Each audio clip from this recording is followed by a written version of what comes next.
नमस्कार, इंडिया 18 देख रहे हैं आप और मैं हूं आपके साथ रिपोर्टर सोहन पोड़िया।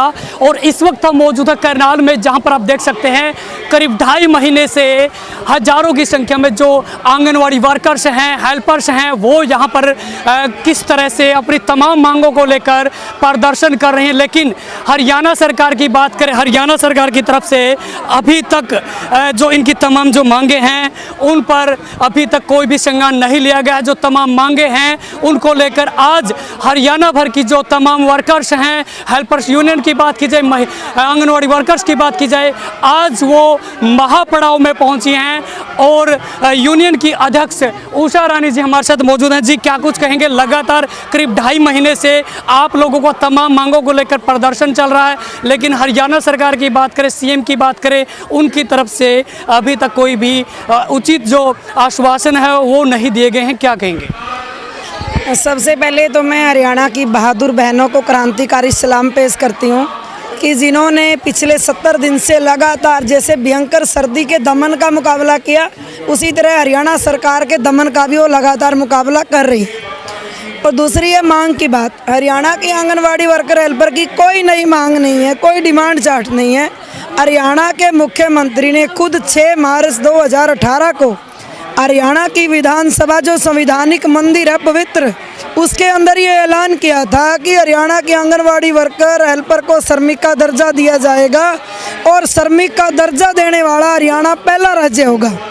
तो हम तो उसको वो याद करा रहे हैं कि भाई तुमने खुद ऐलान किया था और तुमने 2 किस्त दे भी दी थी, वो बंद क्यों कर दी? उसको रेगुलर करो। 1500 की किस्त थी, 750 रुपये की किस्त। जो 1500 750 की किस्त है वो भारत सरकार के तत्कालीन प्रधानमंत्री श्री नरेंद्र मोदी ने 11 सितंबर 2018 को मन की बात में आंगनवाड़ी वर्कर हेल्पर को यशोदा मैया के नाम से संबोधन करते हुए ऐलान किया था कि यशोदा मैया ने तो एक कृष्णा को पाला है और आंगनवाड़ी वर्कर हेल्पर है जो 20-20 कृष्णा को पाल पोस रही है। और मैं उनके सम्मान में 1500 रुपया वर्कर और 750 रुपया हेल्पर के मानदेय में बढ़ोतरी करता हूं। और उसका ऑर्डर आ चुका है, 1 अक्टूबर 2018 से पूरे देश में लागू हो चुका है। और हरियाणा गवर्नमेंट उस भारत सरकार की आई हुई राशि को दबा के बैठी है और 4 साल से आंगनवाड़ी वर्कर हेल्परों का वो ड्यू है और जो उन्होंने ऐलान किया था वो भी ड्यू है। जो उधार है वो मई मांग रही हैं, कोई नई मांग नहीं है। और हमारे समाज में अगर किसी को उधार देना हो और बार बार कोई मांगने आए तो हम आंख नीची करके बात करते हैं कि भाई भीतर आ जा, भीतर बैठ के बात करेंगे, तेरे पैसे देंगे। और ये हमारे पे वो कहावत लागू कर रहा है जो हरियाणा वाली, अक गला तो आंगड़ में अगर गला दीदे काटे, दोनों काम करे। गला तो हमारे पैसे देने 4 साल के प्रधानमंत्री के ऐलान करे और मुख्यमंत्री का खुद का विधानसभा का ऐलान करे। और दूसरा दीदे काटे की पर्चे दर्ज करे, 400 से ज़्यादा FIR होगी, 80 के लगभग टर्मिनेशन होगी। तो इसलिए हम ये संदेश देना चाहते हैं कि हम आपकी कंस्टिट्यूएंसी में आए हैं, आपकी यशोदा मैया यहाँ पे आई है। आप भी किसी जननी के पुत्र हो, आपको भी किसी माँ ने जन्म दिया तभी आप इस धरती पे आए हो। तो माँओं का आदर करना सीखो, बहनों का आदर करना सीखो। हरियाणा की संस्कृति है माँ बहनों का आदर करना। सरकार तो दावे करती बेटी बचाओ बेटी पढ़ाओ के, जो बेटी बचाओ बेटी पढ़ाओ के करते हैं, हरियाणा में बेटी बचाओ बेटी पढ़ाओ के अभियान को इम्प्लीमेंट हरियाणा के आंगनवाड़ी वर्कर हेल्परों ने किया। आज से 10-11 साल पहले 2011 की पॉपुलेशन में सेक्स रेशो 840,000 के पीछे, आज अगर 979 है 979, तो वो इन बची हुई बेटियों और पढ़ी हुई बेटियों ने लागू किया। इन्होंने 70 से 80% बहनें हमारी यहाँ पे विडो लगी हुई हैं। वो विडो बहनें अपना उसका 10,000 में 5,000 में कैसे गुजारा करेंगी? उनके 2 बच्चे हैं, उनके 2 बच्चों की पढ़ाई वो ढंग से नहीं करवा सकती है। वो सेंटरों का किराया भी जो हमारा है वर्करों को वो 2-2 साल में मिलता है, 1.5 साल में मिलता है। तो सेंटर का जो 1500 में वो किराया दे रही है सरकार, वो हमें वो भी 1 साल में मिलता है और तब भी हमें अपने पास से देना पड़ता है। उस 10,000 में से ही वो बचा करके हमें देना पड़ता है 6,000 में से ही।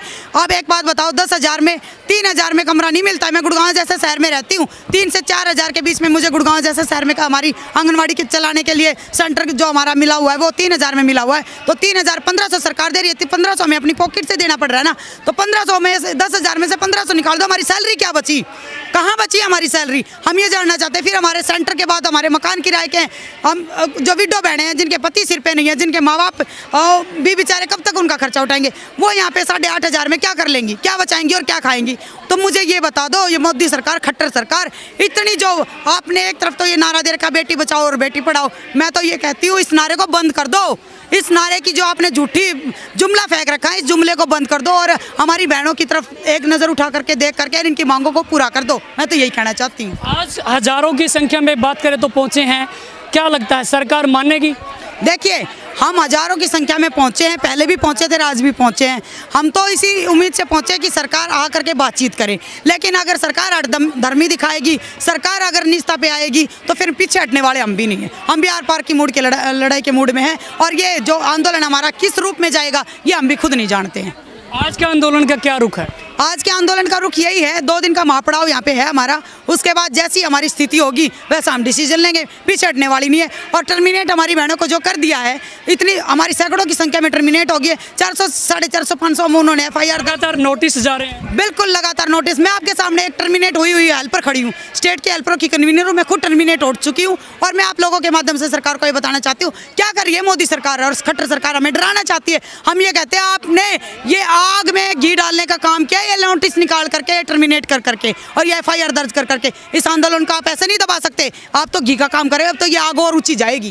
तोड़ने का काम कर रही है नोटिस भेज के, लेकिन आपका हौसला की बात करें। हमारे हौसले की आप बात देख ही ली आपने, हमें ज़्यादा दिखाने की जरूरत ही नहीं, यहाँ पे देख रहे हो। और हम ये कहते हैं कि आप एक हेल्पर से जाकर के, एक वर्कर से जाकर के आप पूछ लो, हम आग है, आग, वो चिंगारी बन चुके हैं। अगर उन्होंने आपके माध्यम से हम ये बताना चाहते हैं, उन्होंने अगर हमारी मांग मुद्दों को नहीं माना तो हम यहाँ पीछे हटने वाली नहीं है। अब की बार कुछ भी बिल्कुल अब हम अपनी आर पार के मूड में हैं और हम पीछे कदम नहीं लेने वाले हैं। आंगनवाड़ी वर्कर की बात करें तो गुस्सा उफान पर है, उबाल पर है। और अगर बात करें तो लगातार टर्मिनेशन की, जिस तरह से नोटिस की बात करें काम पर लौटने के, वो भेजे जा रहे हैं। और तमाम जो आंगनवाड़ी वर्कर हैं और हेल्पर्स हैं उनको टर्मिनेट किया जा रहा। लेकिन आप देख सकते हैं किस तरह से जो तमाम आंगनवाड़ी वर्कर्स हैं, हेल्पर्स हैं, उनका जो हौसला है वो पूरी तरह से बरकरार है। लगातार इनका यही कहना है कि जब तक इनकी मांगे सरकार नहीं मानती हैं तब तक इनका आंदोलन इसी तरह से जारी रहेगा। 2.5 महीने से